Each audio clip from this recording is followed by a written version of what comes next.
Namo tassa bhagavato arahato samma sambuddhassa. Namo tassa bhagavato arahato samma sambuddhassa. Namo tassa bhagavato arahato samma sambuddhassa. Okay, good morning, everybody.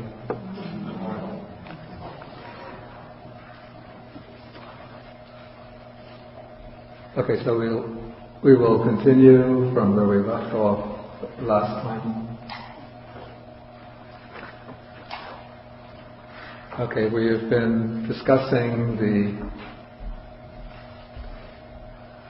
this is the Chula Hathipadopama Sutta, the shorter discourse on the elephant's footprint, and we are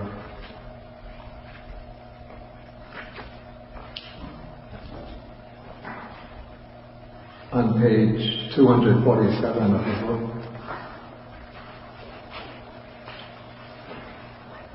Okay, so this sutta is discussing the spiritual progress of the disciple through what is called the gradual training, the step-by-step training. And this is the monastic training, the training that's based on renunciation. And so we follow the earliest stages of the training in moral discipline, the training in contentment, the restraint of the senses, then the practice of clear comprehension, and then in paragraph 17, when the disciple has fulfilled these prerequisites, then he goes to a secluded place, and then he begins to practice meditation and abandons the 5 hindrances. Then when the 5 hindrances are abandoned, then he enters and dwells in the first jhana. This is the first state of meditative absorption, and that is described in paragraph 19 of the sutta. We went through this in our last class, but now this time I've printed out a table which shows the the factor by factor analysis of the jhana. Okay, so each jhana is distinguished by a particular constellation of mental factors, particular group of mental factors, which are the defining factors of that jhana. So in the sutta, in the formula for the first jhana, first we have the things that are eliminated. So secluded from sensual pleasures, because in order to enter the jhana, one has to separate oneself from the pleasures of the senses, and secluded from unwholesome states of mind. This would be above all the 5 hindrances, the 5 mental obstacles of sensual desire, anger and ill will, dullness and drowsiness, restlessness and remorse and doubt. Okay, so having abandoned these 5 hindrances, then one enters and dwells in the first jhana. And what are the factors in that first jhana? First, there are 2 factors called in Pali vitakka and vichara. These are translated here not very adequately as thought and examination. Vitakka, which we translate as thought, means the application of the mind to the object. So it's that particular factor of the mind that applies the mind on the object. Or we could say that directs the mind to the object.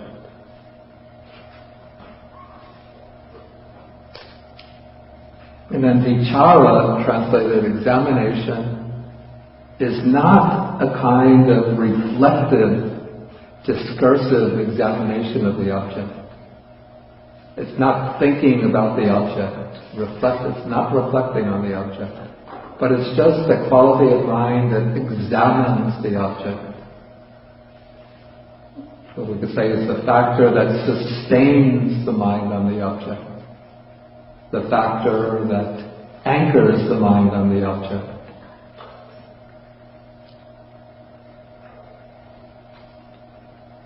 Okay, so we have vitaka and vichara, mental application and examination. And then as the mind, this is in the preliminary stage, before the jhana is reached, as one is continually directing the mind on the object, anchoring the mind on the object, the mind starts to become fixed on the object. And as the mind becomes separated from wandering thoughts, restless thoughts, and is able to remain steadily focused on the object, then one starts to experience a kind of joy that one has never experienced before. It's the joy, a pure joy, that comes from the stabilization of the mind. The mind is entered into a kind of clearing in the wilderness. Usually the mind is just roaming, wandering, worrying, planning, remembering, expecting. So it's overwhelmed by so many disturbing thoughts.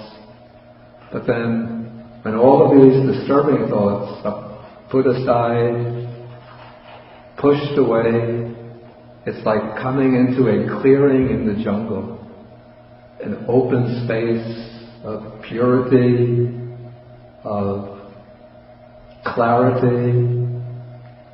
And so as one enters into that open space, there spontaneously and just naturally arises a joy which becomes stronger and stronger the longer the mind can sustain itself on the object. And so that joy becomes more and more powerful till it's experienced as flooding over the whole mind and body. And we call, when that joy becomes really powerful, we call it piti, which is what we translate as rapture. So it's a kind of ecstatic bliss, one could say. And then this rapture or ecstatic bliss is accompanied by a feeling of pleasure. This is not the gross, disturbing pleasure of the senses, but this is a very pure, uplifting, delightful pleasure. A kind of delight that transcends the senses.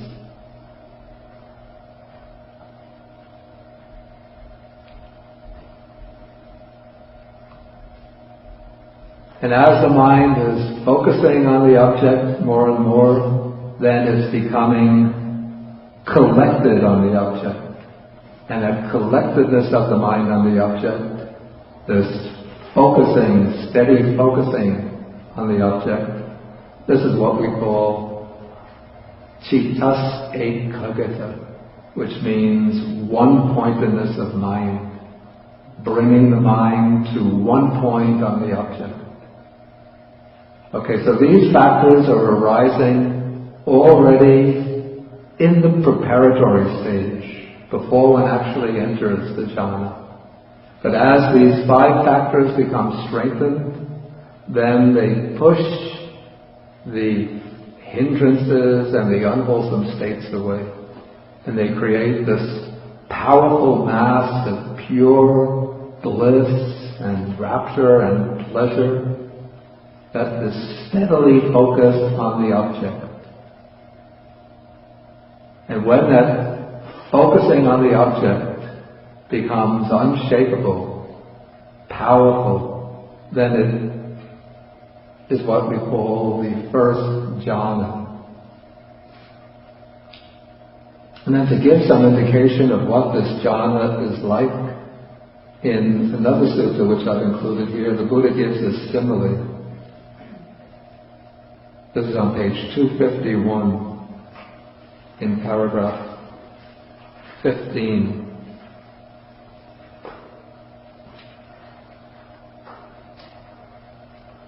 The text says that he, that's the monk, makes this rapture and happiness born of seclusion, drench, steep, fill and pervade this body, so that there is no part of his whole body not pervaded by the rapture and happiness born of seclusion. So this rapture and happiness is extended throughout the whole body. It's not really something that one has to do deliberately, but just that rapture and happiness arises spontaneously, and as it becomes strengthened through the focusing of the mind, then it's felt or experienced as pervading the whole body. And then the Buddha gives a simile. It's just as a skilled bathman.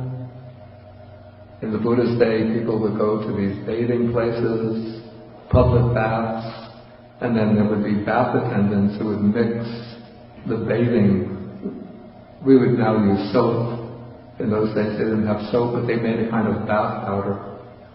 So the bathing man or his apprentice would put the bath powder in a metal basin and sprinkle it with water, continually mixing it until the moisture wets the ball of bathing powder and pervades it inside and out, so that the ball... so that the ball of bathing, the water pervades the ball of bathing powder inside and out, and yet the water does not ooze out from the ball. So every part of the ball of bathing powder is pervaded with water, but it's just the right amount of water so the water doesn't seep out from the ball.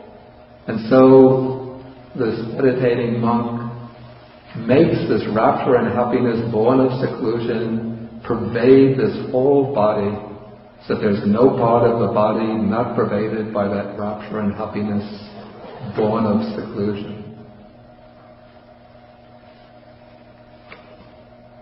Okay, so then the Buddha now says, if you remember, we're speaking about where the Buddha's been using the simile of tracking an elephant in the forest. And so first one sees footsteps that suggest that there's a big bull elephant. And so when one sees the footsteps, then this gives an indication that there might be a bull elephant someplace down this path. But still, one can't be absolutely sure, and so one just comes to a tentative inference, not yet a conclusion, but one makes an inference that there might be an elephant down this path. And so the Buddha says that this first jhana, this is a footprint of the Tathagata, a footprint of the Buddha, because it's something that the Buddha attained along his own path to enlightenment. It's something scraped by the Tathagata, something marked by the Tathagata, but the disciple still doesn't come to the conclusion. The Blessed One, that's the Buddha himself, is perfectly enlightened, the Dharma is well expounded, the Sangha is practicing the good way. He still doesn't have sufficient grounds for drawing that conclusion, because there are other yogis, other meditators, apart from the Buddha, who also practice the jhanas.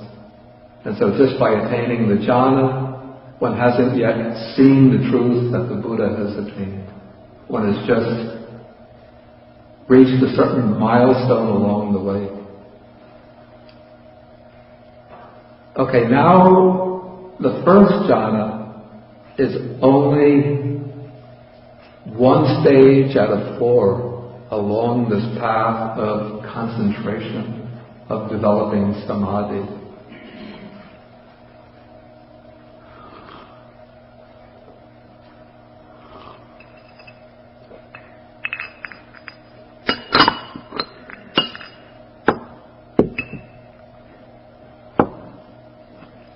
So,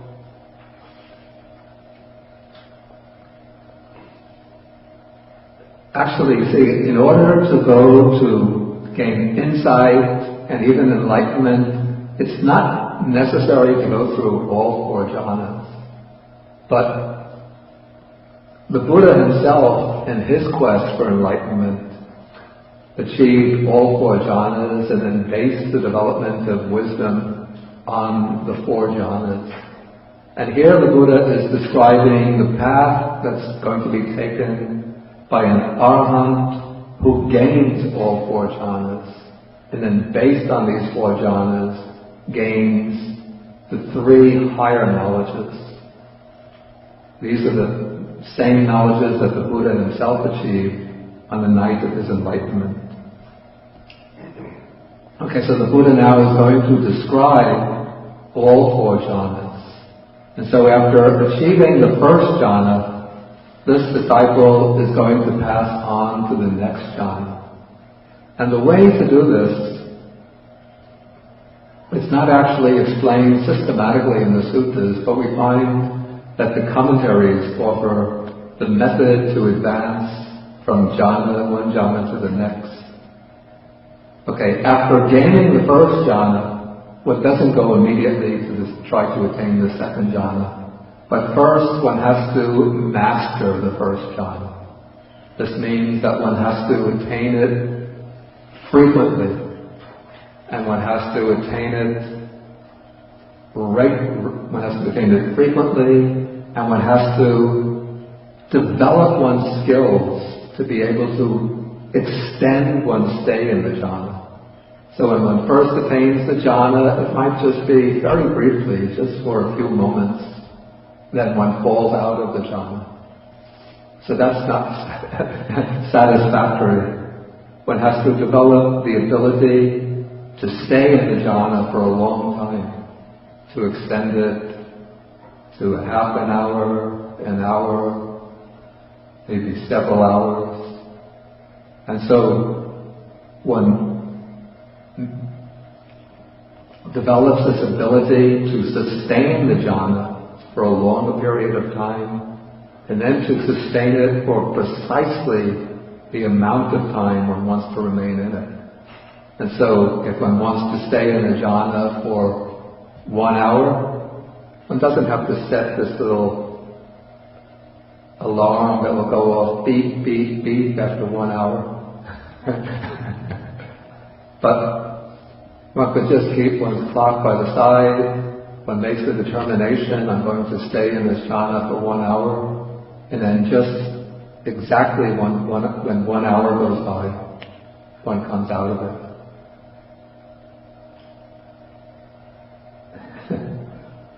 Maybe if one comes out 59 minutes or 61 minutes,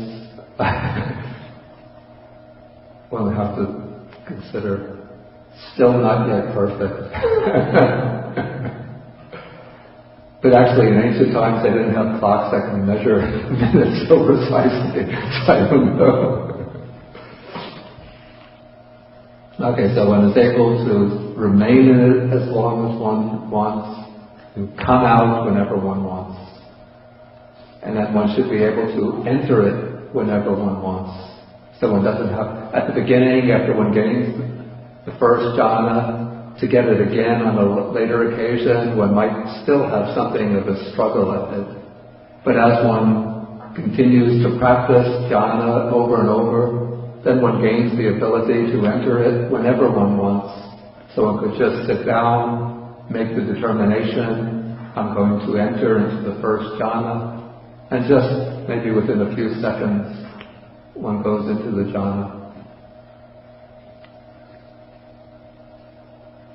Okay, so one masters the first jhana until one can enter whenever one wants, sustains it as long as one wants, and comes out quickly and easily whenever one wants. And one is also able to review the jhana. That means after coming out from the jhana, one reflects back on the mind and one sees what were the factors that were present in that jhana. One sees that there was vitakka, applied thought, vichara, examination or sustained thought. There was this joy or rapture. There was this pleasure, pleasant feeling or happiness, and this one-pointedness of mind. Okay, then one knows that there is, beyond the first jhana, a state called the second jhana, which is free from applied thought and sustained thought, free from thought and examination.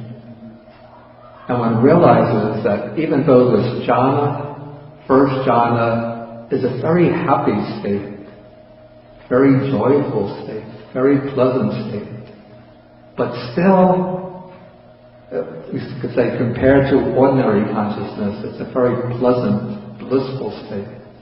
But still, there's a certain disturbance in the first jhana. And what is that disturbance? What is causing the disturbance?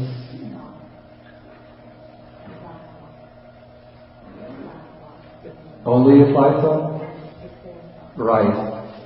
What's causing the disturbance is the vitakka and vichara, applied thought and sustained thought.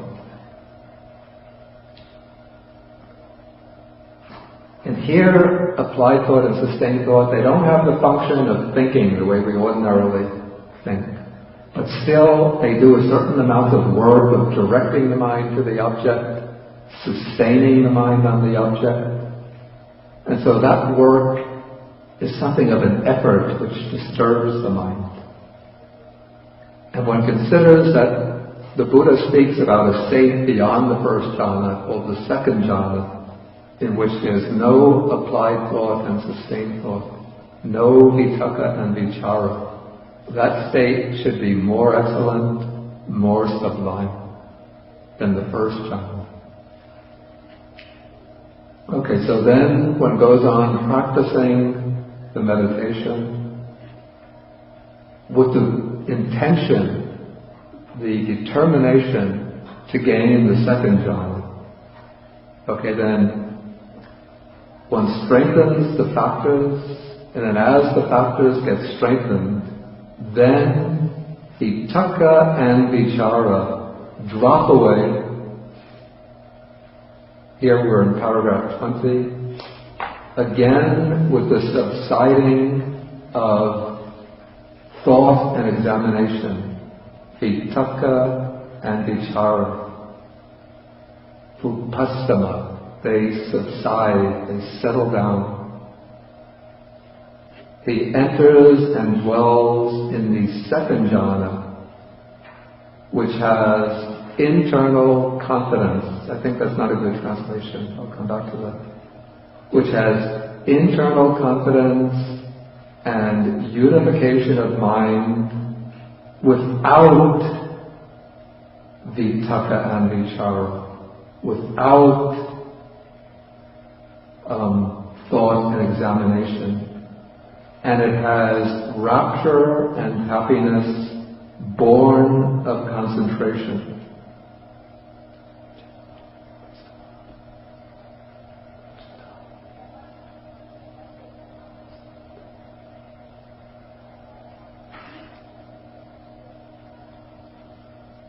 Okay, let us take this formula phrase by phrase. So I've already explained the subsiding of thought and examination. Then he enters and dwells in the second jhana. And what is in the second jhana? We have first a quality is called Ajatang sampasadanam. Here I translated this internal confidence, but I said I don't think this is so satisfactory. That the word confidence suggests something like being confident, being forward, being self-assured, right? But that is not what's meant here by sampasadana. The word sampasadanam is sort of based on the verb sidati. Sidati means, literally it means to sit down. And then from this we can add a prefix pa.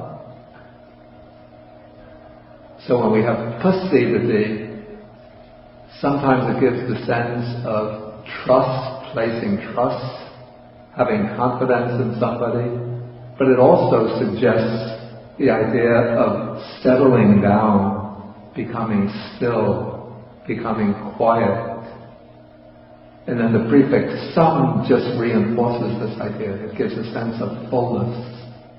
So we have here a full settling down. So now I translate this internal placidity. It's like a lake when the wind stops blowing. The waves on the surface of the lake settle down. The surface of the lake becomes smooth and calm. Okay, so this is the idea being suggested. The idea of a peacefulness, a stillness for placidity. Do you know the word placidity? It's not so common. We have the word placid, somebody who is calm. We say that's a placid person. Placid person. Okay, so there's internal placidity, and then Chaitaso ekodi bhava. That's what's translated unification of mind. Because now, in this state, the mind has become more unified. Because now there's no disturbing influence of vitaka and vichara, thought and examination. So the mind is solidly unified on its object. And it's avitaka avicharam, without thought and examination. And it has samadhijam piti sukham, rapture and happiness born of concentration. You see here there's a difference between this rapture and happiness and the rapture and happiness in the first jhana. If you see in paragraph 19, the first jhana has rapture and happiness born of seclusion. Seclusion is separation. Separation from the defilements, separation from the unwholesome qualities of mind. But now, with the second jhana, we come to a new level of rapture and happiness. This is a rapture and happiness that arises from this deep concentration, this deep samadhi.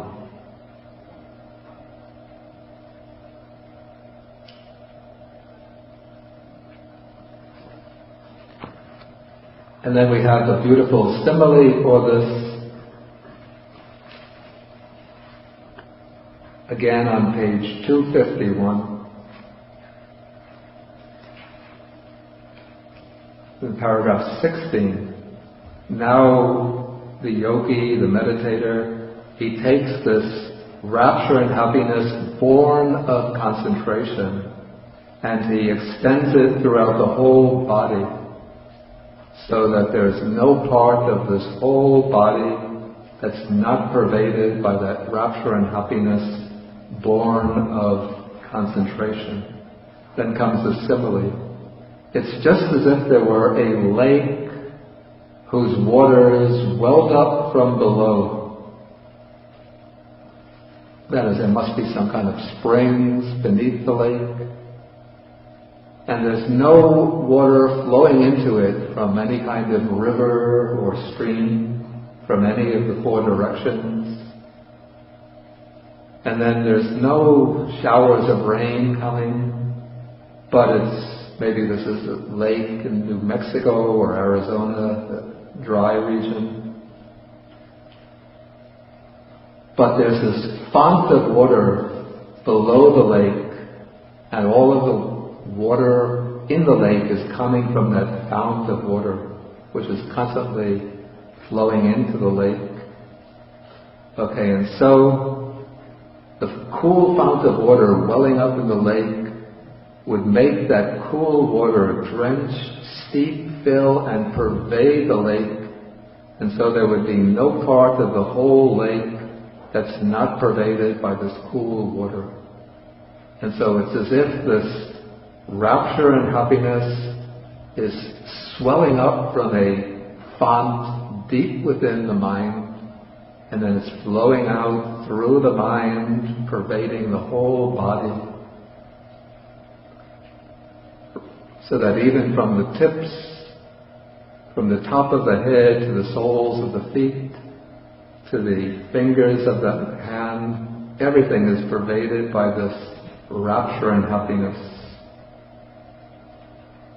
Okay, and so when one reaches this state, the Buddha says, this too, O Brahman, is called a footprint of the Tathagata, because the Buddha has achieved and mastered the second jhana.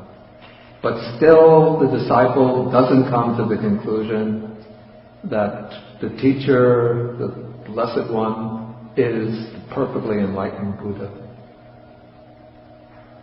Okay, so now the disciple is ready to go further. He knows that there is a state even beyond the second jhana. And this state beyond the second jhana, this is the third jhana.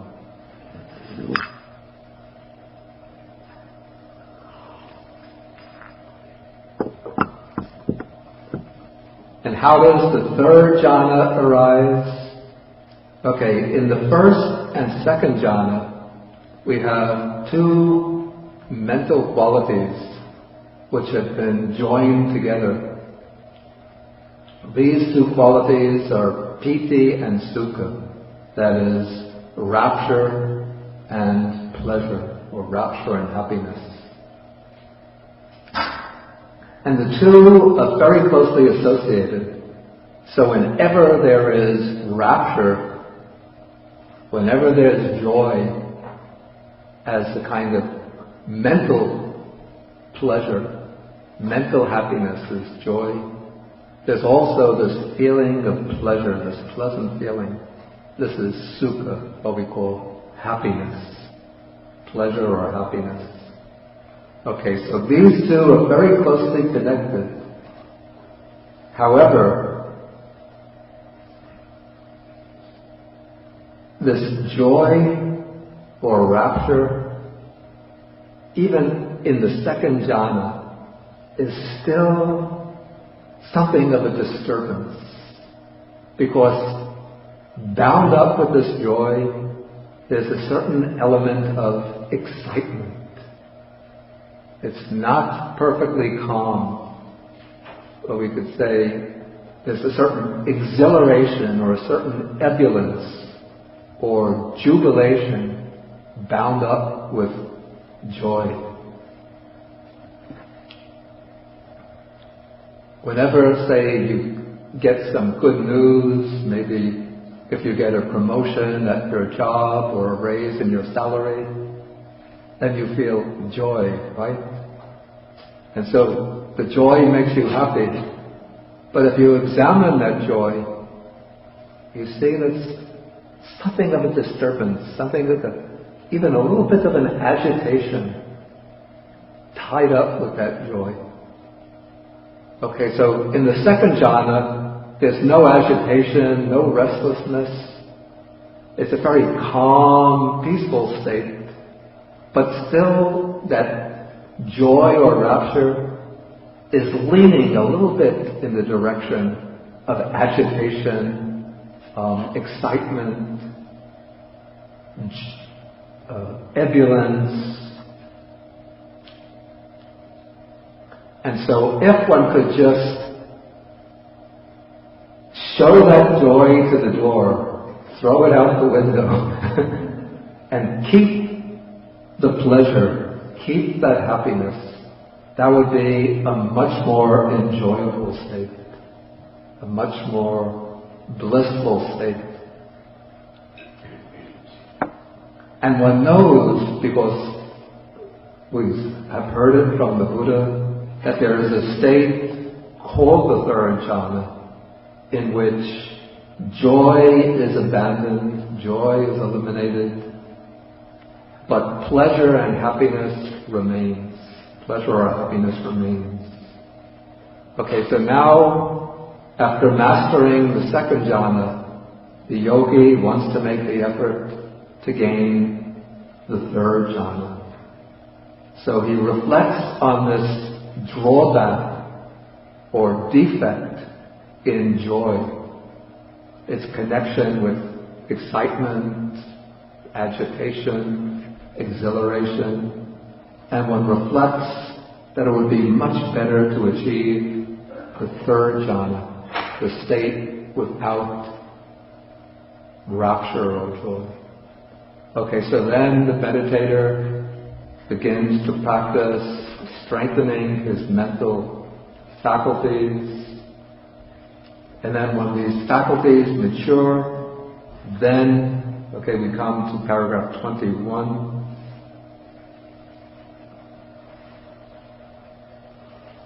Again, with the fading away as well of rapture, he dwells equanimous, or he dwells in equanimity, and mindful and clearly comprehending, he experiences happiness or pleasure with the body.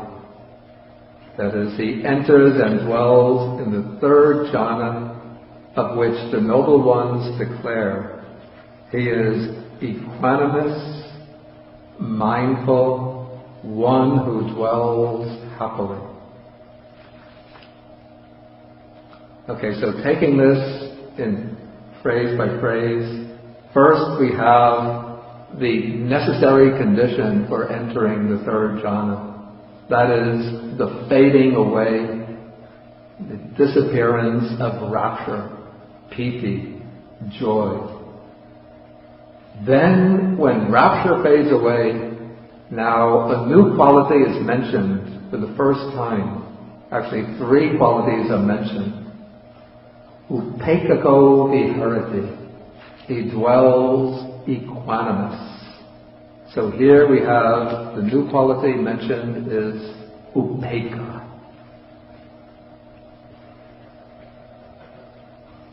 Okay, so the first new quality mentioned is upekkha. And we can consider that what prevents this upekkha, this equanimity from manifesting, is the joy or rapture of the first and second jhana. Actually, according to the Abhidhamma, there's some equanimity already in the first and second jhana, but it's not yet visible, it's not yet manifest. Maybe we could compare this a little bit to a cloudy day, when a cloudy full moon day, so that somebody asks, is there a moon in the sky? One could say, yes, of course there's a moon in the sky. But one could just, if you look in the direction of the moon, you could just faintly see a dim ball of light. But that ball of light is not yet so clear, it's all covered up by clouds, and so it's rather dim. So that's like the equanimity in the first and second jhana. And we could say one layer of clouds is vitakka and vichara, thought and examination. The second layer of clouds is joy. And the joy or rapture is especially obstructive to equanimity because the joy is something that one becomes attached to. And so when one gives up that attachment, then the joy fades away. Okay, so that is like the second layer of clouds blowing away. There's still a third layer of clouds which we haven't yet come to. It's like a thin layer of cloud which is still obstructing the full moon. But still, when the first two layers of clouds blow away, one can now see the ball of the moon much more distinctly. And so when somebody asks whether it's a full moon night, you have no hesitation of saying yes. You can see the fullness of the moon, even though there's still some mist or light clouds covering it up. Okay, so one dwells in equanimity, this upekkha, and one has mindfulness and clear comprehension. Again, mindfulness and clear comprehension are necessary in all of the jhanas, but they have been covered up by vitakka and vichara of the first jhana and by the joy of the second jhana. But when they go away, when they vanish, then the mindfulness and clear comprehension, their function becomes much more prominent. And so they are mentioned in the third jhana. And then he experiences kayena sukha patisamvedi. He experiences happiness or pleasure with the body. Okay, so this is the pleasure of the third jhana, which is now felt so tangibly that it is as if one is experiencing it with the body. So then he enters and dwells in the third jhana. Okay, and then this is described by a simile. We have the simile on page 252.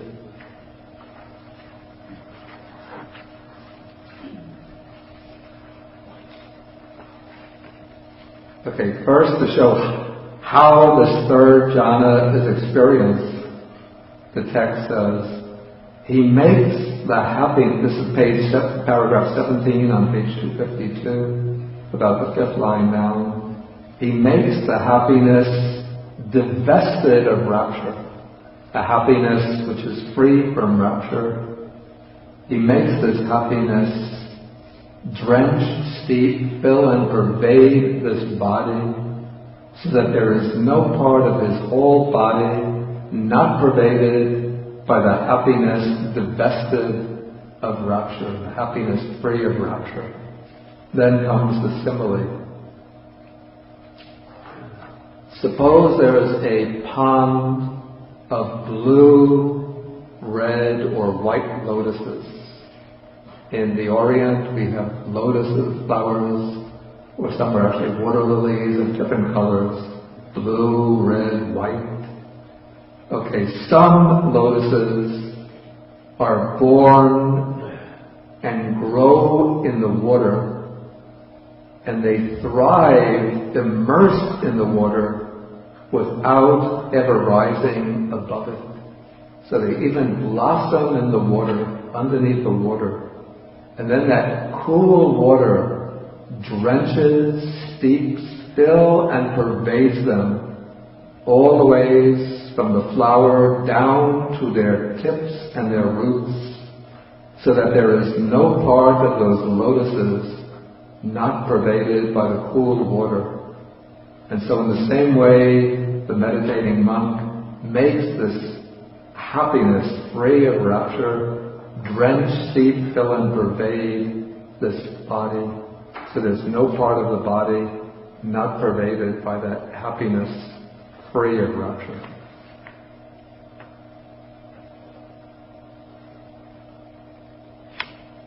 Okay, so now after attaining the third jhana, the meditator, the monk, still doesn't, this third jhana, it's also called the footprint of the Tathagata, but the disciple still doesn't come to the conclusion the teacher, the Buddha, is perfectly enlightened. Okay, so now we've detected 3 footprints of the Buddha. Now we have to come to the 4th. Okay, in the third jhana, the distinctive feeling is one of pleasure. That's what is translated here as happiness. It's a pleasant feeling. And the Buddhist texts speak about 3 kinds of feelings: painful feeling, pleasant feeling, and feeling that is neither painful nor pleasant, the dukkha sukha vedana, the feeling which is neither pleasant nor painful. And of these 3, generally the one which is superior is the feeling that's neither pleasant nor painful. This is a feeling of a kind of neutrality, of calmness, of peacefulness. So it's a more peaceful feeling than pleasant feeling. And because there is this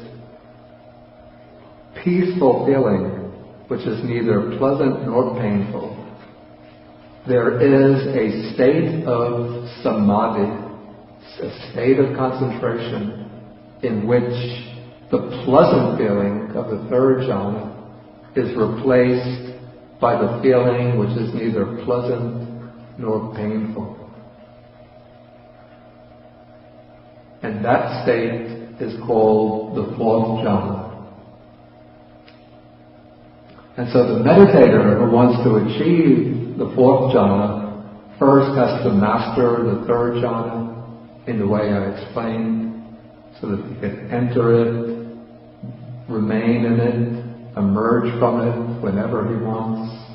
He can examine its factors and see how it's constituted of these various mental components. Okay, then he has to reflect on the fact that pleasant feeling has a downward pull on the mind. Even this very refined pleasant feeling of the 3rd jhana is a little bit leaning on the side of attachment. It's something to which one could become attached. And it's a little bit, because one could become attached to it, it also has its shadow, which is the anxiety of losing that pleasant feeling.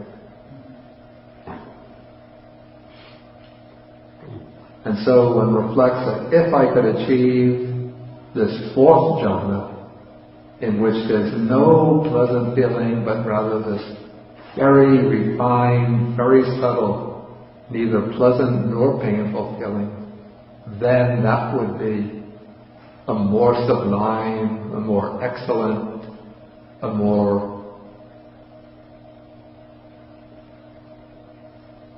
peaceful state than the 3rd jhana.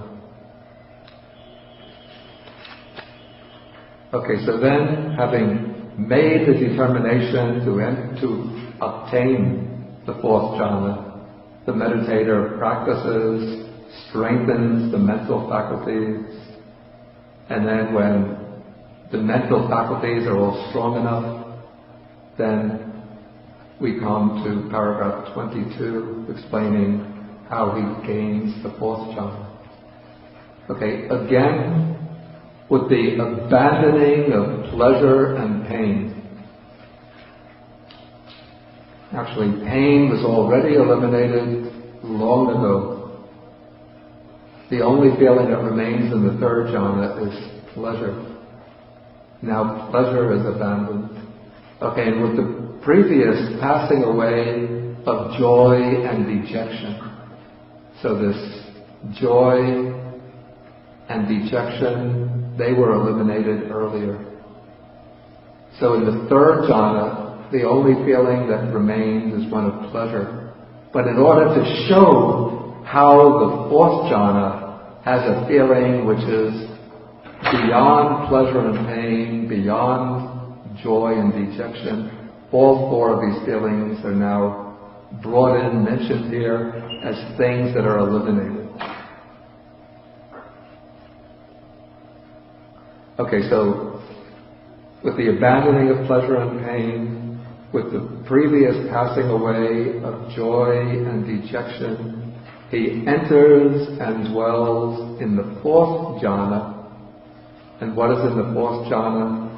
It is neither painful nor pleasant, and it includes the purification of mindfulness by equanimity. Okay, so the fourth jhana is first defined by way of its feeling.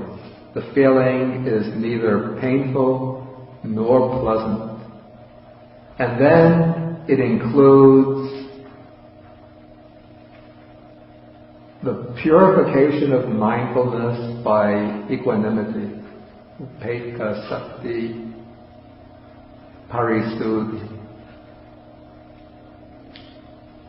Okay, so the mindfulness is present in the fourth jhana, and mindfulness is now completely purified. And what enables the mindfulness to be completely purified is equanimity, upekkha.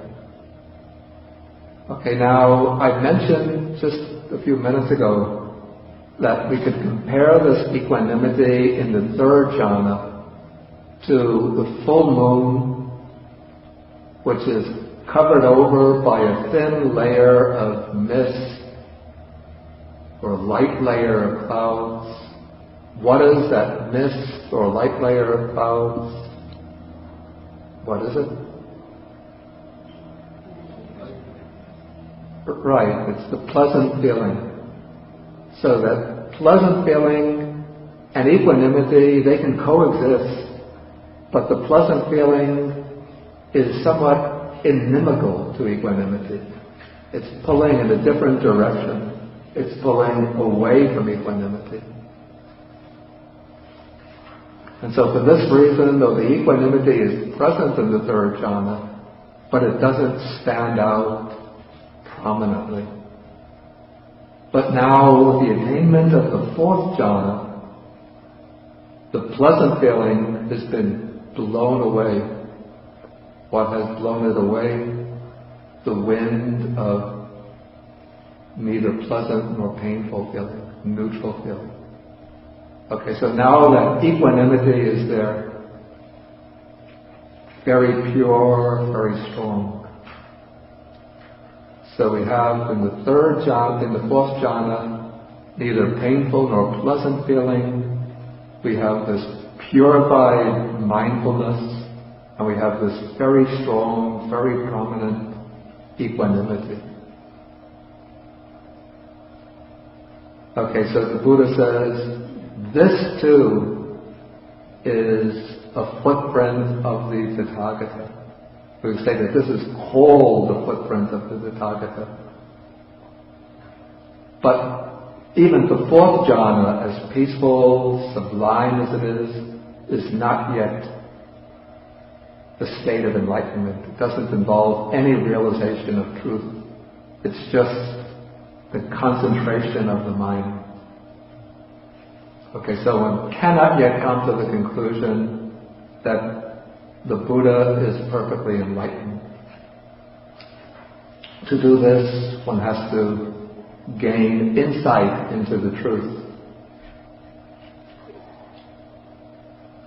Okay, now, from the fourth jhana, it's possible to move directly to the development of insight, and through the practice of insight to gain enlightenment and become liberated. However, the Buddha himself, on the night of his enlightenment, gained 3 higher knowledges: the recollection of his past births, past lives, the divine eye, that is the ability to see the arising and passing away of living beings, their death and rebirth. And then the third is the knowledge of enlightenment. The first two of these are not essential for attaining enlightenment. But the Buddha himself, in order to become a world teacher, has to achieve those knowledges. They show that he has a command over the entire range of knowable phenomena. And many of the Buddha's great disciples who practiced under his guidance also gained these knowledges.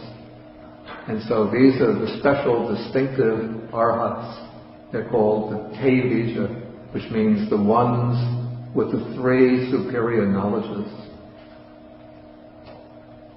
Now I think that there might be also a subtle, maybe we could call this a propaganda reason why the texts put a certain amount of emphasis on the three higher knowledges.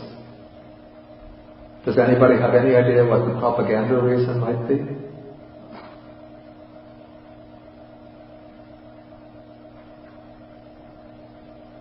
It has to know a little bit about Indian history in the time of the Buddha.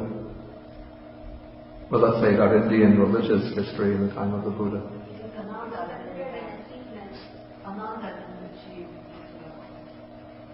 Well, Ananda didn't achieve them. Whether he did or not, that I'm not so sure. But that's not the reason. The reason why the Buddha would emphasize these three knowledges, or the text would emphasize the three knowledges. Yes, please, in the back.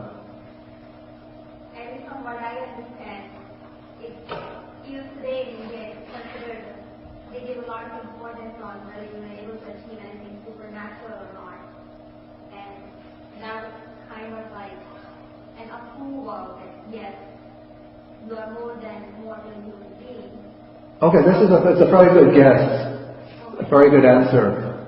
The answer is that even in India today, there's a lot of emphasis on being able to exhibit like super normal types of knowledge. And so if some of the yogis outside of Buddhism have these abilities, and the Buddha disciples say, well, we have enlightenment, but we don't know our past lives, we can't see the passing away and death of others. People would say, how can you claim enlightenment? You don't have these knowledges. That's a good answer. It's not the answer I was thinking of. Does it have something to do with Buddha seeing life? No. I say first, it's related to propaganda and it's connected with Indian religious history in the time of the Buddha.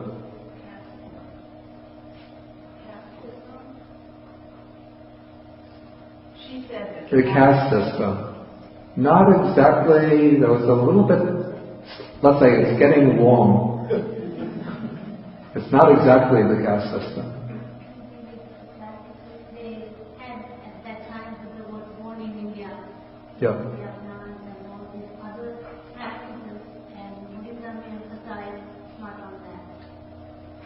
I think your answer is very much along the lines of her answer. Maybe I'll give you a hint. Who is the Buddha speaking to in this sutta? Brahmin. A Brahmin. That's a hint. A big hint. Brahmins believe in creation. No, I mean that might be true, but that's not the reason why three knowledges are emphasized. I think Bowie, your face is lighting up like you know what it is. No?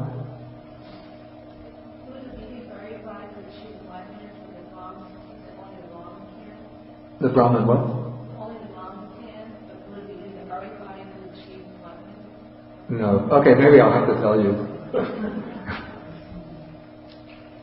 Okay, nowadays when we think about the scriptures that the Brahmins regarded as sacred, we hear about 4 Vedas. But actually, of the 4 Vedas, one of them became sanctified somewhat at a later period. Maybe during the Buddha's time there was even a division, a difference of opinion amongst the Brahmins whether to accept this fourth collection as sacred. And so most of the mainstream Brahmanism regarded as sacred 3 Vedas. And a Brahmin who learned the 3 Vedas was called a Te, in Pali would have been called a Te Bija Brahmin, one who masters the 3 Vedas. The Brahmin scriptures, sacred collections, were called the Vedas. The word Veda is based on the Sanskrit word Vidya. Vidya means sacred knowledge. And in Pali, Vidya would be Bija. And so Bija is also a kind of sacred knowledge in Buddhism. We would say it's a higher knowledge, the knowledge by which one understands spiritual truth, higher domains of realization. Okay, and so in the Buddha's time, a Brahmin who had mastered the 3 Vedas would be called a Te Bija Brahmin. And so sometimes we find, I think this occurs in the Anguttara Nikaya, perhaps in Samyutta Nikaya too, a few short suttas where the Buddha is in a dialogue with the Brahmin, and the Brahmin claims, I am a Te Bija, one who's a master of the 3 Vijas. Then the Buddha asks, in what sense are you a Te Bija? And then he'll say, well, I know the Rig Veda, the Sama Veda, the Yajur Veda. I know these 3 Vedas together with all of their grammatical analysis, their verses, the meters, their philosophy. I've mastered all of this. Then the Buddha will say, I don't deny that somebody who has mastered the 3 Vedas can be called a Te Bija, one with the 3 knowledges. But this is not the meaning of Te Bija in the training, the discipline of the noble ones. Okay, then the Brahmin will ask, well, how is one called Te Bija, a master of the 3 knowledges in the discipline of the noble ones? And then the Buddha will explain in terms of these 3 knowledges. And that way he convinces the Brahmins. Okay, so this is a kind of a way in which the Buddha is using, let's say he's playing off against a Brahminical concept in order to establish and promote his own teaching by redefining the idea of the 3 Vedas in terms of the 3 higher knowledges. In fact, even the Buddha took over the very word Brahmana itself, Brahman. According to the Brahmins, one is a Brahmin by birth, by being born into the Brahmin social class. If one has mother and father who are Brahmins, then one is a Brahmin. But the Buddha said, this is not the way we understand the word Brahman in my teaching. In my teaching, the Brahman is the one who has mastered his mind, eliminated the defilements, gained the superior wisdom, and gained liberation from birth and death. And so the Buddha would sometimes point even to people from the lower caste, even to the outcasts from the social system, the Indian social system, and say, this one is a Brahmin. Then the Orthodox Brahmins are shocked. How can you call him a Brahmin?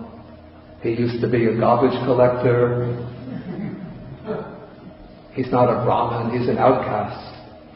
But the Buddha would say, he is the real Brahmin. because he's free from all defilements, free from ignorance. His mind is illuminated by the light of wisdom. So that is the real Brahman. Okay, so now we come to the three higher knowledges. Okay, and so these three higher knowledges are based upon the fourth jhana. Sometimes people can gain them without the fourth jhana, but the fourth jhana is sort of the stable, secure foundation for gaining these higher knowledges. And so here we're in paragraph 23. When his mind is thus concentrated, purified, bright, unblemished, rid of defilements, malleable, wieldy, steady, and attained to imperturbability. Those are all the qualities that come with the mastery of the fourth jhana. Then he directs his mind to knowledge of the recollection of past lives. Okay, the way this is explained, we don't actually find in the suttas an explanation of the method to develop this knowledge. But the commentaries, particularly Visuddhimagga, gives a methodical explanation of how this is done. I haven't succeeded, so don't ask me whether I've actually done this. But, okay, to gain the knowledge of one past life, first past life, what one does after gaining the fourth jhana, okay, one sits in the fourth jhana, makes the mind very clear, pure, steady. Then one has to emerge from the fourth jhana, but still keeping the mind in this steady, bright, imperturbable condition. And then one starts to recollect the events immediately preceding your meditation. You go back, maybe I came into my meditation room, sat down on the cushion. Then one goes back, what happened before that? Maybe I was reading a book in the library, goes back, what did I do earlier today? What did I do yesterday? What did I do last week? And so one starts going through earlier events of one's recent past. Then one starts directing the mind back by months, then by years. Of course one can't be recollecting everything, that would be too much, it would take too much time. But one starts skipping over intervals till one could recollect events going back, say, to one's youth or adolescence. If one comes to a block where one can't remember anything further, again one goes back into the fourth jhana, stays in it for some time, comes out, and starts recollecting again. Then one goes back further and further till one is recollecting one's childhood, one's infancy. Then one gets all the way back right to the time of one's birth. Okay, then one usually comes to something of a barrier. One has to go back into the fourth jhana, remain there for some time. One comes out, again one starts recollecting, till it pushes the mind back beyond birth to the time as a fetus in the womb.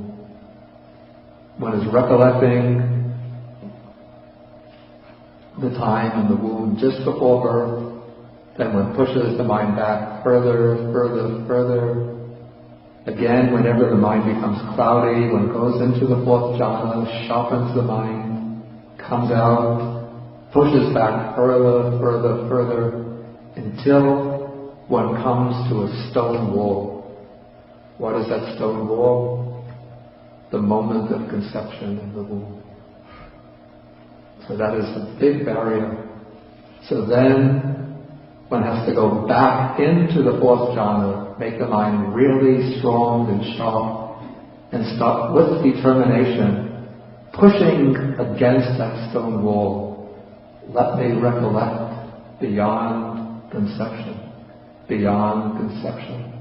And as one goes pushing with the mind, at some point that stone wall collapses and the mind is back to one's previous life. Okay, then one recollects the previous life till one gets to one's birth, one's conception in that life. Then again another stone wall. One makes the mind sharper and sharper, stronger and stronger, keeps on pushing, then that wall collapses and one is back 2 lives. And I assume that after one gains some experience in this, the skill develops so that one could go back 3, 4, 5 births without so much difficulty as the first 1 or 2 recollections. Okay, so in this case the Buddha is going to be describing a really accomplished disciple. So one who recollects 1 birth, 2, 3, 4, 5 births, 10, 20, 30, 40, 50, 100, 1,000, 100,000. Okay, then beyond 100,000 births, one starts recollecting in terms of aeons. The aeons is the kalpa, the period of world expansion, world contraction. This would correspond to the Big Bang, world expansion. Then after the world expands to its maximum, there comes the period of world contraction. Everything compresses in upon itself. Okay, so we have this alternating expansion, contraction, expansion, contraction, and one is recollecting many aeons of world contraction, many aeons of world expansion. And one can recollect these past lives in a certain amount of detail. One's name, one's clan, what one looked like, what kind of food that you ate. What did I eat for lunch 2 days ago? Don't remember. But 2 aeons ago, it's a cinch. Rice and vegetables. And I had fruit for lunch.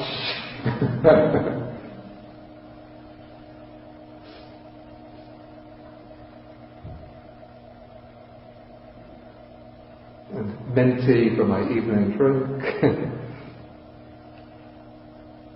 Okay, so one recollects one's food, one's experience of pleasure and pain, and the length of one's life, whether one had a long life, short life. One recollects one's death, one's rebirth elsewhere, again with the same details. Okay, then there's a simile for this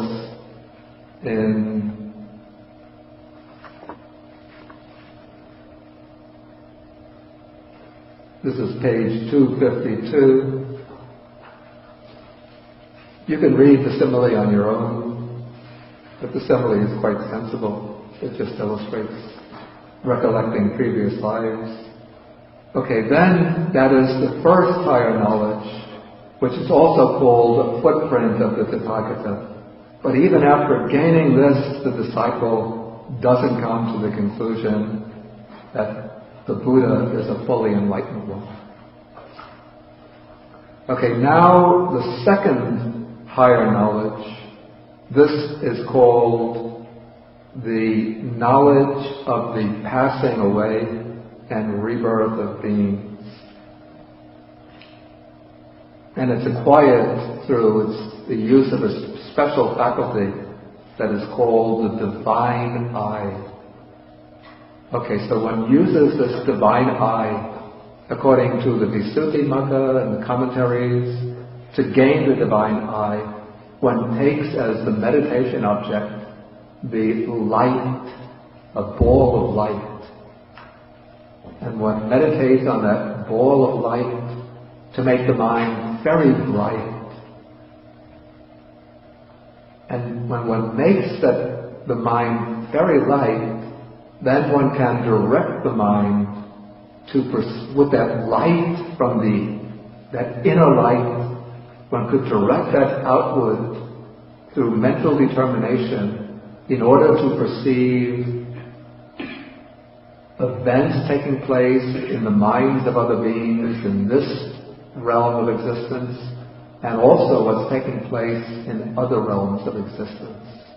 The heavenly realms, the hell realms, all of these one is able to see with that divine eye. And so one sees beings passing away and being reborn. And one sees how they're reborn into different states, inferior and superior. Some are beautiful, some are ugly, some have fortunate conditions, wealth, good position in society, good educational opportunities, and so on. Others are unfortunate, born into poverty, born into social oppression, political oppression, and so on. And then one understands how beings pass on from life to life in accordance with their karma. Okay, so those who behaved wrongly, who committed unwholesome karma by body, speech, and mind, who reviled or abused the noble ones, who held wrong views and then acted on the basis of these wrong views. So they acquire unwholesome karma, and thus with the breakup of the body after death, they are reborn into the lower realms of existence, or they meet with misfortune in the human realm. But those beings who behave well by body, speech, and mind, in other words, who create good karma, who did not revile the noble ones, who held right view, and who acted on the basis of that right view, then with the breakup of the body after death, they are reborn in a good destination. They're reborn in the heavenly realm, or else if they're reborn as human beings, they're reborn under good conditions, favorable conditions. Okay, so in this way, one sees how beings pass away and take rebirth according to their actions, their karma. Okay, so then the Buddha says, this too, O Brahman, is called the footprint of the Tathagata, but still the noble disciple doesn't come to the conclusion that the Blessed One, the Buddha, is perfectly enlightened. Okay, so that is the second higher knowledge. And now we're going to come to the third higher knowledge.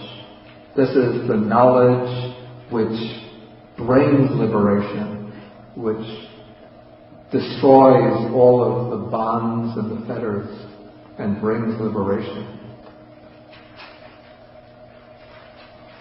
Okay, but it's presented very, very concisely. It doesn't explain the step-by-step process of cultivation, but it just compresses everything into a very concise formula. Okay, again, with this concentrated, purified, bright mind, the mind which has become wieldy and steady and so on, he directs his mind to the knowledge of the destruction of the taints. I don't actually like the translation taints. I just followed Venerable Nyanamoli in this. But the key word here is the word asava. Okay, so what is called the knowledge of the destruction of the taints. Okay, in Pali this is asava kaya jnana. Jnana is knowledge, kaya is destruction or elimination, and the key word is asava. The word asava, it comes from the root su, which means to flow. And then a gives a direction to the flow. Some say it means out, and so they translate it outflows. Others say a suggests an inward direction, flowing in. So others translate inflows, or I like actually influx, that which flows in.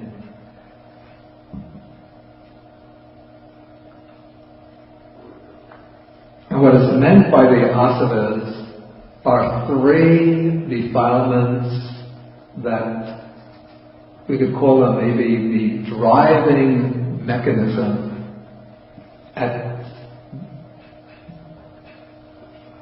maybe call it the driving forces that turn the wheel of samsara.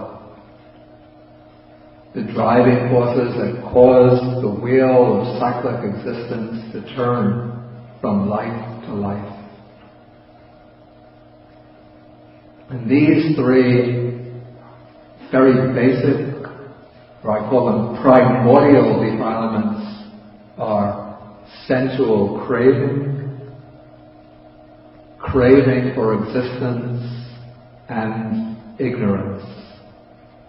So we have here the taint of sensuality, which means sensual desire, sensual craving, but not just the sensual craving that comes into our mind and works actively in the mind, but it's the very deeply rooted tendency to desire sensual pleasures. Then there's the taint of existence or becoming, which actually means the craving for existence, the craving to go on from experience to experience, to go on from one life to the next life, to go on from one existence to the next existence. And then the most basic of the three defilements, the three taints, is the taint of ignorance, not understanding things as they really are, especially not understanding, not knowing the Four Noble Truths.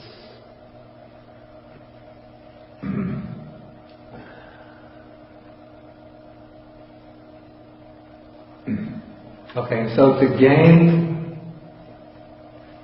true, final, irreversible liberation, one has to eliminate the three asavas, the three influxes. And this is done through wisdom, the wisdom of insight, which sees into the nature of conditioned phenomena, and then the world-transcending wisdom, which penetrates and knows the Four Noble Truths. Okay, so I'm not going to explain the step-by-step process of cultivation here. That will come in later chapters. But as the disciple takes up the practice of insight, he begins to see into the nature of conditioned phenomena. Then when that wisdom that sees the nature of conditioned phenomena comes to a peak, then there comes the penetrative realization of the Four Noble Truths.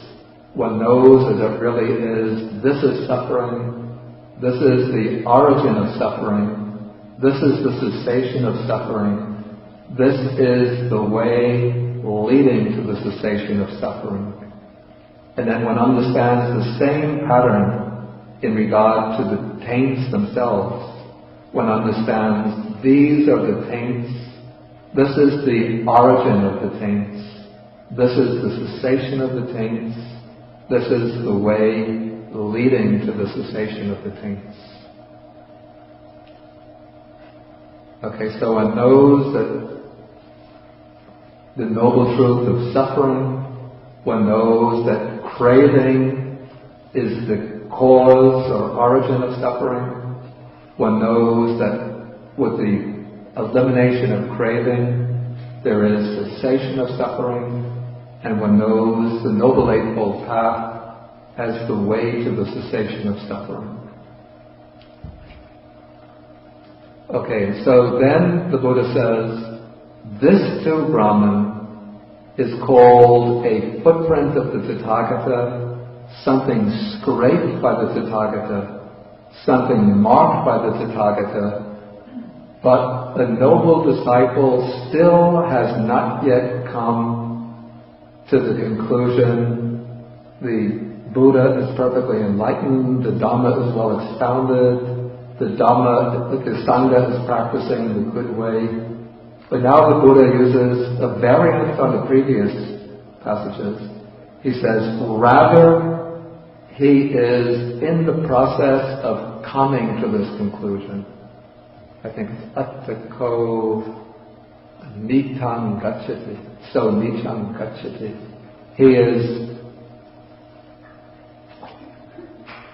He cannot yet draw this conclusion, but now he has the knowledge that's leading him to the conclusion.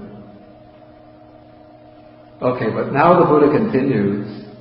When he knows and sees thus, then his mind is liberated from the taint of sensual desire. His mind is liberated from the taint of craving for existence. His mind is liberated from the taint of ignorance. And when it is liberated, there comes the knowledge it is liberated. When the mind is freed completely from all these defilements, one looks back on it and sees it's liberated. Then one understands birth is destroyed. That's the process of rebirth is ended. The spiritual life has been completely lived and fulfilled. What had to be done has been done. There is no more coming back to any state of being. There's no more taking of another existence in samsara. Okay, so now the Buddha says, this too, Brahman, is called a footprint of the Tathagata, something scraped by the Tathagata, something marked by the Tathagata. And it is at this point, now when the mind is completely liberated from the taints, that a noble disciple has come to the conclusion. The Blessed One, the Buddha, is perfectly enlightened. The Dhamma is well expounded by the Blessed One. The Sangha is practicing the good way.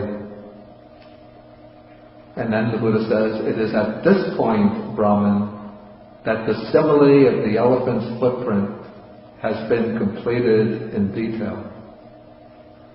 Okay, and then when the Brahman Janusoni hears this, then he expresses his delight to the Buddha, and he takes the three refuges and asks the Buddha to recognize him as a disciple. Okay, and that brings us to the conclusion of the elephant's footprint simile. Okay, we have some time now for questions. If you have questions, please. Those three stages you were describing as the same as Sovan, Sakadagami and Anagami stages? I didn't mention, did I mention 3 stages? You said you were going to go higher level, third stage. Oh, no, I'm speaking about the 3 higher knowledges. Higher knowledge, yes. These are the higher knowledges of recollection of past lives, the knowledge of the passing away and rebirth of beings, and then what's described here, knowledge of the destruction of the asaras. This is just the arhat stage. This sutta doesn't go through the 4 stages of enlightenment, but it just takes them all together, ending in arhatship. Yes, please.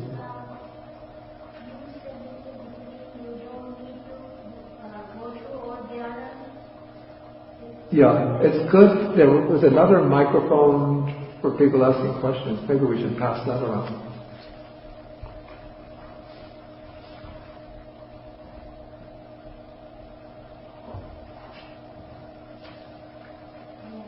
My question.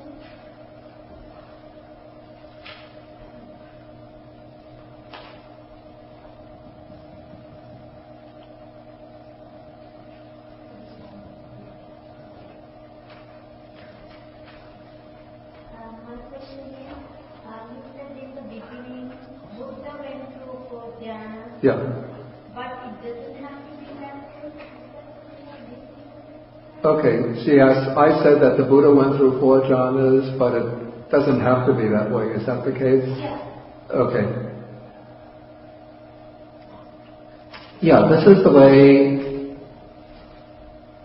You see, in the suttas, when the Buddha is explaining the complete course of training, then he brings in all of the stages, including the 4 jhanas, and then usually these 3 higher knowledges.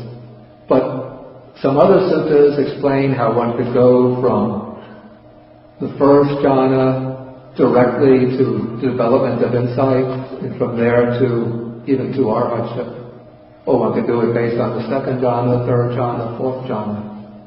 So it isn't necessary to gain all of the 4 jhanas, but some texts say that one could go into the practice of insight, into the final attainment, even from the 1st jhana.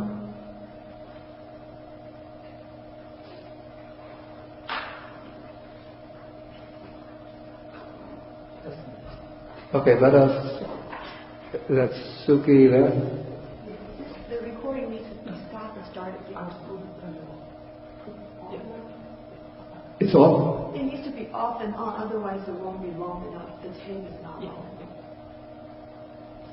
Anyone know how to move this? Your battery, check battery. Testing. Okay, just ask the question. I'll try to hear it and repeat it. But please, have to ask, keep questions concise. If you want to give a lecture, I will invite you up here.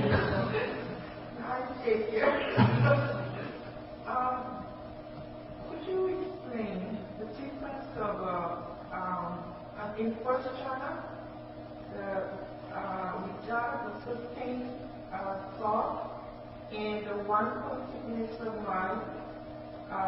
The confusion that I get is that at the beginning you have the object of concentration with the mind. Yeah. At that point, your mind is concentrated on objects, and then later it disappears. Yet you have a one pointedness of mind. How is it different? Okay, so the question was, how does the vitakka, the application of mind, differ from the one-pointedness of mind? Am I getting the question correctly? Right, but even when you withdraw, you have a really one-pointedness of mind focused on the object. Right. Now, when withdrawal disappears, you still have a one-pointedness of mind. When jhana disappears. No, when the When vitakka disappears. Right. Okay, when vitakka disappears, you still have the one-pointedness of mind. So how is that possible? What's the difference of what is called one-pointedness of mind Okay. And vitakka. state of mind? And application of mind. Okay, the way I understand it, vitakka, and then together with vichara, they have the function of directing the mind onto the object, or we could say applying the mind to the object. So they have, you almost could visualize this as a kind of pushing or directing function. And even in the jhana,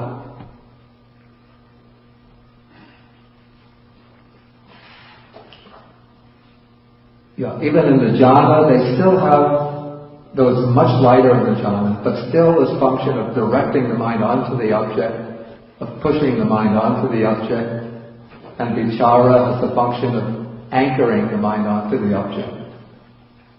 Okay, the one-pointedness of mind, this is the factor by which the mind is taking exclusively this object and remaining solely upon this object, not going to any other object. Okay, so when one has mastered the first jhana, then it's no longer necessary to direct the mind onto the object, and no longer necessary to have a special factor with the function of anchoring the mind onto the object. Because one has mastered the first jhana, those functions occur automatically. And so these two mental factors can drop away. Once, before going into the jhana, once one has directed the mind onto the object, then the mind goes onto the object and vitakka and vichara drop away. But the mind still has one object and remains undistractedly fixed upon that object. And that is the one-pointedness of mind. Okay, so that is the explanation.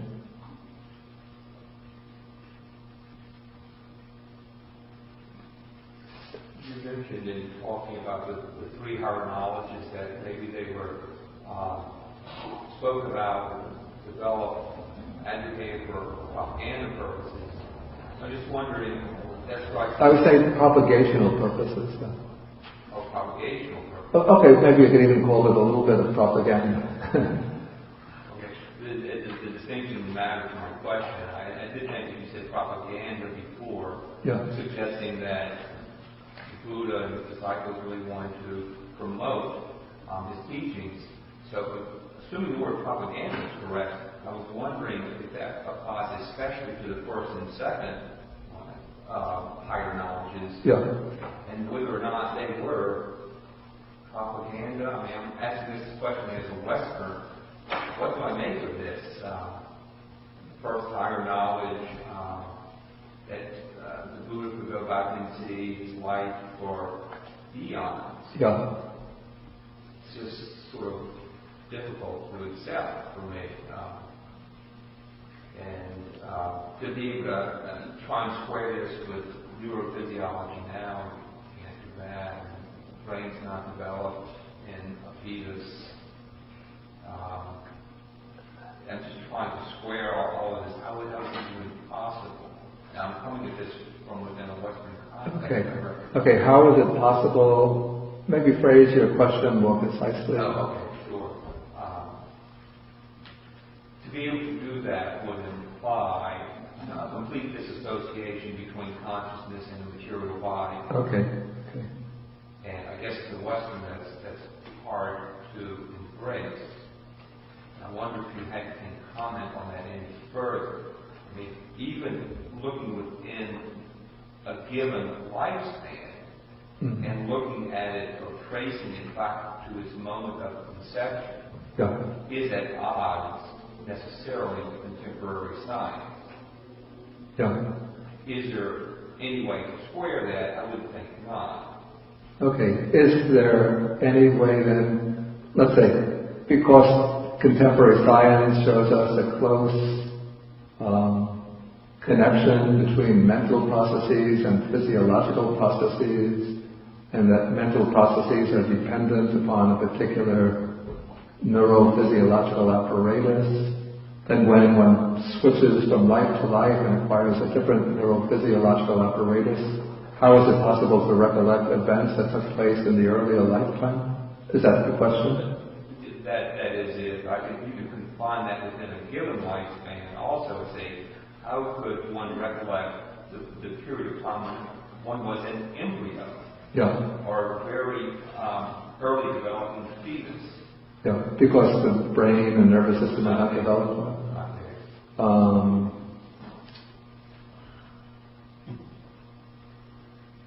First, what I would say is that one has to be careful about what conclusions one draws.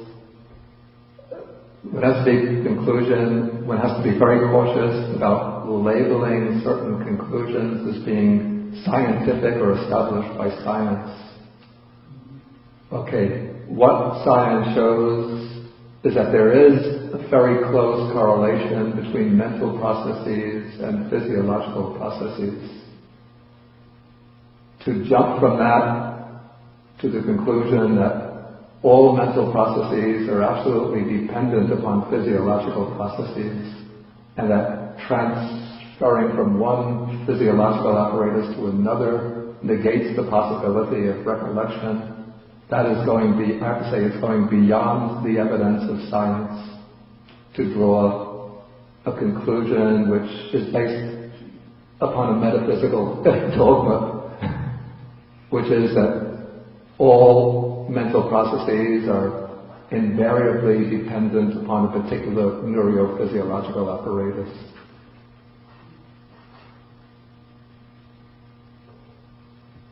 Okay, what I would say is that this is not, in fact, the case. Let me just take a kind of analogous situation. It used to be held, maybe it's still probably held in mainstream neurophysiology, that mental processes are determined by the brain, the state of the brain. And so, if the brain acquires certain modes of functioning, certain physiological forms, then one can infer the mental process from that brain structure. And the mental process has to conform to the brain structure. But now there's a new phenomenon, I haven't really read about it, but I've just heard a little about it, called neuroplasticity, I think it's called, which has shown that it's possible through mental training to actually change even the shape of the brain, change the neurological structure of the brain. And so here we have mind acting upon the brain and changing certain physiological aspects of the brain, changing aspects of brain function. And by changing the brain function, one then provides a stronger basis, physiological basis, for different mental ways of functioning, different mental patterns. And so this gives some evidence that the functioning of the mind is not completely determined by the brain, but that the mind can in turn determine aspects of the brain.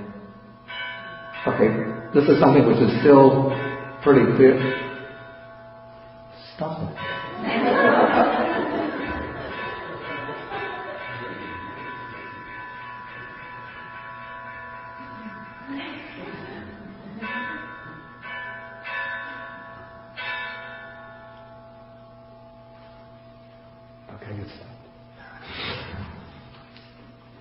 Okay, that is something which is still within the realm of empirical investigation and validation. One might still say that when one goes from one life to another, then one is beyond the realm of empirical validation.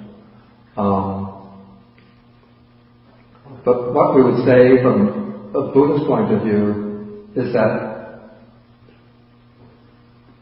the mind, as we know it, functions in dependence upon a particular physiological apparatus, but the mind is not inseparably bound to that particular physiological apparatus, but rather we say that mind comes over into the new life, comes from previous existences, and that the mind is drawn towards a particular mode of rebirth by virtue of its karma, or the karma within that mental stream.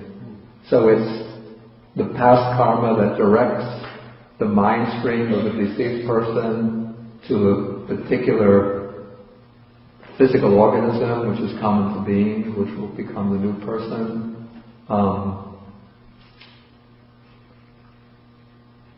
And the mind stream brings along with it all of the memories of all of the experiences that one has undergone in the previous life.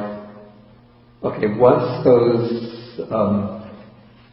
the new life begins and the being begins to unfold, those memories usually remain below the threshold of awareness. So one is not able to remember what has happened in previous lives.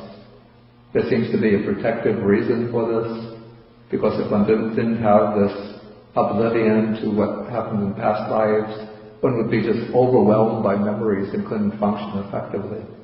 So we could say almost that it's a kind of biological necessity that the record, the memories of past lives are suppressed, held in a state of oblivion. But according to Buddhism, all of those memories are still potentially available. And by developing the mind up to a particular level of the deep samadhi, one is able to open up this storehouse of memories and bring them up to the level of consciousness.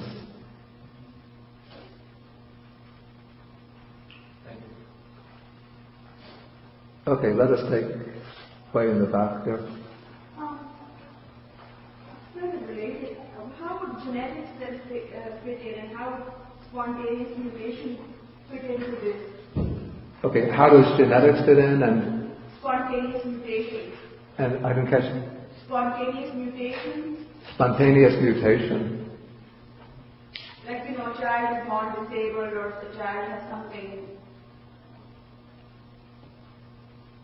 that goes wrong in utero. Okay. I mean, this question isn't dealt with in Buddhist texts because genetics is not known, so I have to offer my own conjecture, my own speculative answer.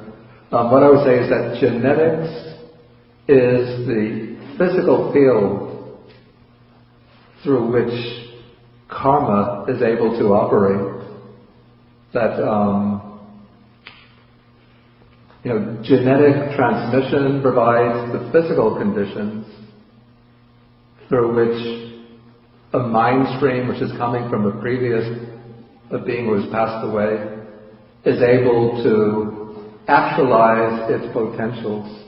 And so what directs a particular stream of consciousness to a being with a particular genetic constitution is that there's an affinity, a connection between the karmic dispositions of the being who is to be reborn and the genetic makeup of that individual who has just come into existence.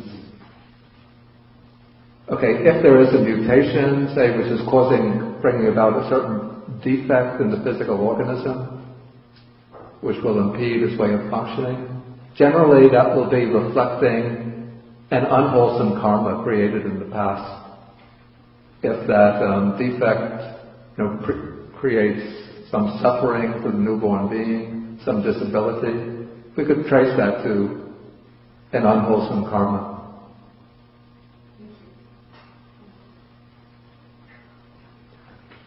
Yes, please. A small question, not big one. So, for the first jhana, when we are focusing on an object, it could be any object. It doesn't have to be like an object of mindfulness or any doctrine that we are thinking about. It could be any physical object. One can say that it can be any object. There are particular objects which are recommended as, focal points for gaining the first jhana. Like one object is the breathing, the mindfulness of breathing.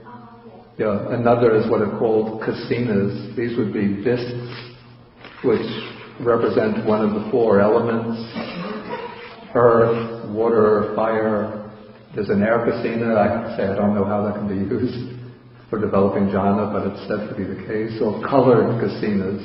These would be circles which are painted over with a particular color: blue, red, white, yellow. And when you go into the second jhana and you are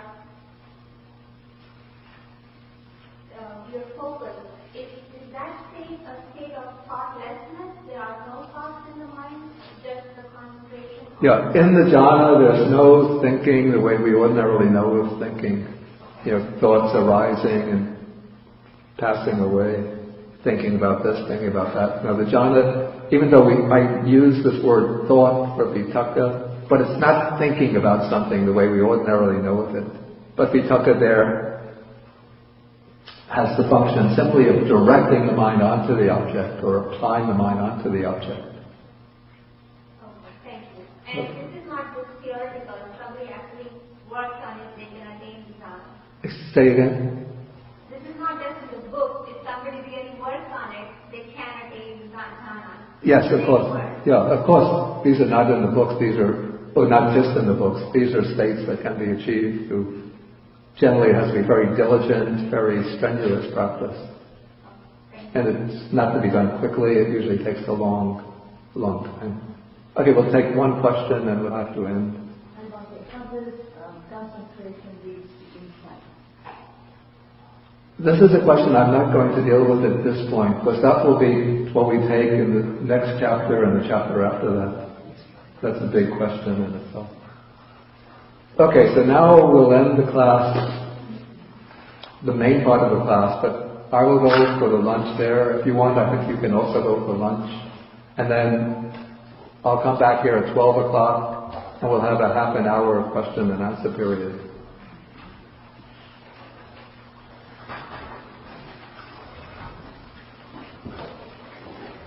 Until 12:30. Okay, we end with the sharing of the merits.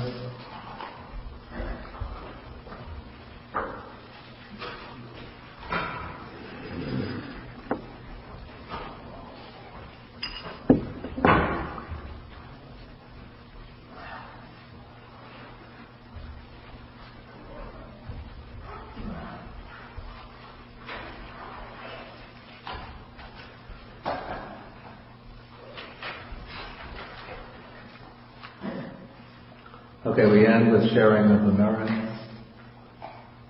So by speaking on the Dhamma, listening to the Dhamma, we gain a certain accumulation of wholesome, meritorious karma. And so we share this merit with the deities or devas, the nagas or dragon spirits, the bhutas, the fierce spirits, asking them to rejoice in this merit, to protect the Dhamma, to protect the world, to protect ourselves and others. Akasata Jabhumata Deva Naga Mahedika Punyantang Anumodita Chiram Rakantu Sasanam. Akasata Jabhumata Deva Naga Mahedika Punyantang Anumoditva Chiram Rakantu Desanam.